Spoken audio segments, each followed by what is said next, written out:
Once Karthika మాసం start అయిందంటే non veg జోలికి వెళ్ళకూడదు, వెళ్తే అమ్మ తోలు తీసేస్తది. కాబట్టి అన్ని రోజులు నా బుర్ర చికెన్ వైపు మళ్ళకుండా కొంచెం దీవించు తల్లి. 1 hour later. ఏరా అక్కడికి వెళ్తున్నావు? చికెన్ నూడిల్స్ తినడానికి వెళ్తున్నాను, వస్తావా? తిన్న రోజుల్లో ఎవడో అడగడు కానీ ఇప్పుడు మాత్రం ఆఫర్లు ఇస్తారు.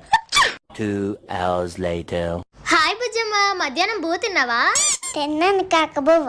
కాక్క బువ్వ తిన్నావా మా తల్లే? Many hours later. మైండ్ కొంచెం డైవర్ట్ అవ్వాలంటే ఫోన్ చూడడమే కరెక్ట్. కాసేపు రీల్స్ చూద్దాం.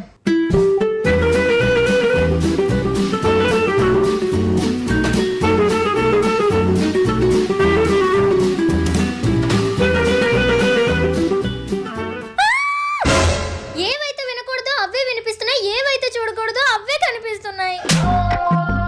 తినకూడని రోజుల్లోనే అన్ని ఇలా జరుగుతున్నాయి.